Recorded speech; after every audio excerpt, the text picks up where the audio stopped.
ओम नमः शिवाय। हर हर महादेव। आज चैत माह के शुक्ल पक्ष की द्वादशी तिथि और सोमवार है और सुबह 7:10 से त्रयोदशी तिथि की शुरुआत हो जाएगी। तो भगवान भोले शंकर को समर्पित प्रदोष व्रत ही रखा जाएगा।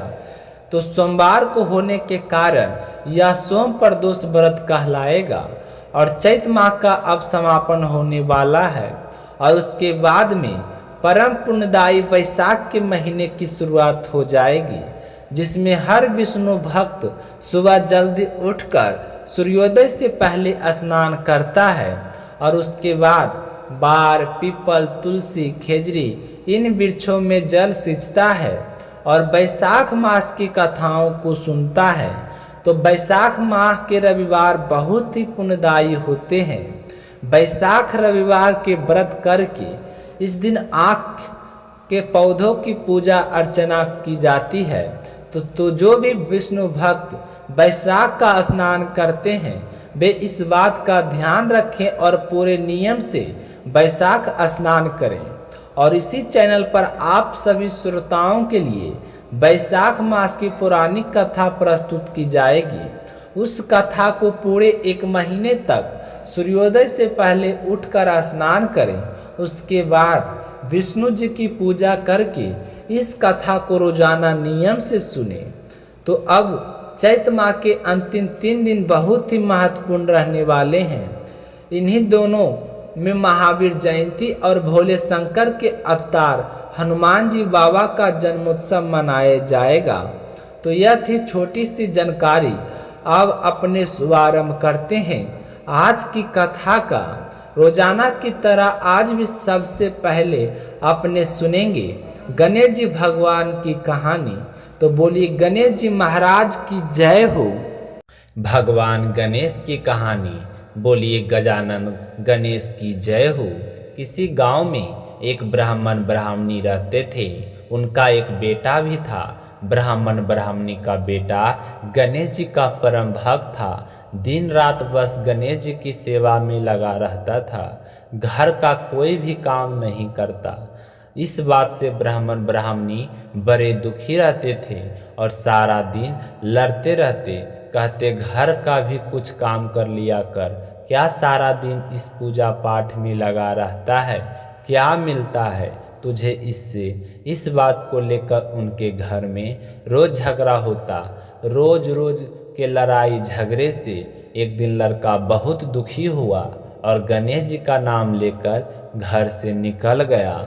सोचने लगा आज तो गणेश जी से मिलकर ही घर आऊँगा और पूछूंगा कि आप मेरी पूजा पाठ का फल मुझे कब दोगे। तो लड़का जय श्री गणेश बोलते बोलते बस चला जा रहा था। तो चलते चलते जंगल में घुस गया। वहाँ भी जाकर जब डर लगता तो गणेश जी को पुकारने लगता, लेकिन वहाँ पर तो जंगली जानवर थे। लड़का बहुत डर रहा था और जोर जोर से रोने लगा। रोते रोते जय श्री गणेश बहुत जोर से बोलने लगा। तो गणेश जी का सिंहासन डोला और रिद्धि सीधी कहने लगी, महाराज लगता है कोई आपका सच्चा भक्त सच्चे मन से आपको बुला रहा है। लगता है वह किसी मुसीबत में है, किसी कष्ट में है, आपको उसकी रक्षा करनी चाहिए। तो गणेश जी ने एक बूढ़े ब्राह्मण का भेष बनाया और उस लड़के के पास आए और उससे आकर पूछा, तुम रो क्यों रहे हो और तुम इस घने जंगल में क्या कर रहे हो। तब वह लड़का कहने लगा कि मैं तो गणेश जी से मिलने जा रहा हूँ, लेकिन गणेश जी की मैं मिलते ही नहीं हूँ। इतनी देर हो गई मुझे बुलाते बुलाते। क्या आपको पता है कि गणेश भगवान कहाँ रहते हैं। तो ब्राह्मण भेषधारी गणेश जी बोले कि तुम अपने घर चले जाओ, नहीं तो इस घने जंगल में तुम्हें शेर, चीते, भालू खा जाएंगे। लेकिन वह लड़का कहने लगा कि मैं नहीं चाहे कुछ भी हो जाए, आज मैं तो गणेश जी से मिलकर ही जाऊंगा। अब तो गणेश जी भगवान उस लड़के के हट पर भी प्रसन्न हो गए और उन्होंने उस लड़के को अपने दर्शन दिए। तो लड़का गणेश जी को अपने सामने देखकर बहुत खुश हो गया। तो गणेश जी कहने लगे कि मैं तेरी भक्ति से बहुत प्रसन्न हूँ। अब जो तुझे इच्छा हो अपने मन की मुराद मुझसे मांग ले, मैं तुझे सब कुछ दूंगा। तो लड़का सोच में पड़ गया कि गणेश जी कह रहे हैं कि कुछ मांग, तो मैं क्या मांगूं।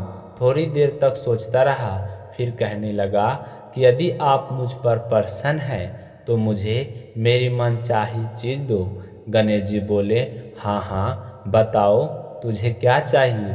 तो वो बोला, घोड़ा और लगाम मांगो, पंचो गजराज मांगो, महल मालिया मांगो, पुरसन वाली महल मांगो। तो ऐसी मांगो जैसे फूल गुलाब का। तो गणेश जी भगवान ने तथास्तु कहा और अंतर ध्यान हो गए। तो लड़का खुशी खुशी अपने घर आ गया। घर आकर देखा जहाँ पर उसकी झोपड़ी थी वहाँ पर एक बहुत बड़ा महल था। बाहर घोड़ा खड़ा था। अंदर गया तो पटरे पर दुल्हन बैठी थी। अब उस लड़के की माँ बोली कि तेरे गणेश जी का तो बड़ा पुण्य प्रताप हुआ। आज से हम सभी तेरे साथ गणेश जी भगवान की पूजा अर्चना किया करेंगे।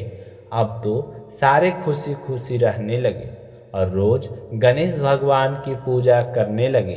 कहानी सुनने के बाद हाथ जोड़कर कहें, गणेश जी भगवान जैसे उस लड़के की मनोकामना पूरी की वैसे उसके घर में अन्न धन का भंडार भरे। ऐसे ही सबकी मनोकामनाएं पूरी करना और सबके घर में अन्न धन भरना, सबके घर में लक्ष्मी का वास हो। बोलिए गजानंद महाराज की जय हो। प्रेम से बोलिए शिव परिवार की जय हो। एक समय की बात है, भगवान भोलेनाथ और माता पार्वती ने सोचा कि क्यों ना मृत्यु लोक की सैर की जाए। तो दोनों पृथ्वी पर आए और घूमते घूमते विदर्भ देश की अमरावती नगरी में पहुँचे। वह नगरी अत्यंत सुंदर सुख समृद्धि से भरी हुई थी। तो वहाँ एक भव्य शिवालय था जहाँ वहाँ के राजा ने अत्यंत श्रद्धा से बनवाया था। तो भगवान शिव और माता पार्वती उसी मंदिर में निवास करने लगी। एक दिन माता पार्वती ने मुस्कुराते हुए कहा कि हे प्रभु, आज मेरा मन चौसर खेलने का कर रहा है। तो भोलेनाथ बोले, ठीक है, लेकिन हमारी हार जीत का निर्णय कौन करेगा। तभी माता की नज़र मंदिर में आए एक वृद्ध ब्राह्मण पर पड़ी। उन्होंने उसे बुलाकर कहा कि हे ब्राह्मण, तुम हमारे खेल का निर्णय करना। तो ब्राह्मण ने बिना सोचे कह दिया कि इसमें क्या देखना, भगवान शिव ही जीतेंगे। तो माता पार्वती को यह बात अच्छी नहीं लगी। खेल शुरू हुआ। कुछ समय बाद परिणाम आया तो माता पार्वती जीत गई। अब माता का क्रोध भड़क उठा कि हे ब्राह्मण, तुमने झूठ कहा, इसलिए मैं तुझे श्राप देती हूँ कि तू कोढ़ी से ग्रसित हो जाएगा। तो श्राप लगते ही ब्राह्मण का शरीर रोग से भर गया। वह पीड़ा से तड़पने लगा। कई महीने बीत गए। एक दिन देवलोक की अप्सराएं वहां पूजा करने आई। उन्होंने ब्राह्मण की दशा देखी और पूछा कि हे ब्राह्मण, ये क्या हो गया तुम्हें। तो ब्राह्मण ने पूरी घटना ही सुना दी। कि अप्सराएं बोली, हे ब्राह्मण, निराश मत हो। यदि तुम 16 सोमवार का व्रत विधि विधान से करोगे तो भगवान शिव तुम्हें अवश्य कष्टों से मुक्त करेंगे। उन्होंने व्रत की विधि बताएं कि 16 सोमवार व्रत और 17वें सोमवार की गेहूं की रोटी घी और गुड़ का चूरमा बनाकर भगवान शिव को भोग और भक्तों में प्रसाद वितरण करो। तो ब्राह्मण ने पूर्ण श्रद्धा से व्रत शुरू किया। धीरे धीरे उसका रोग समाप्त होने लगा।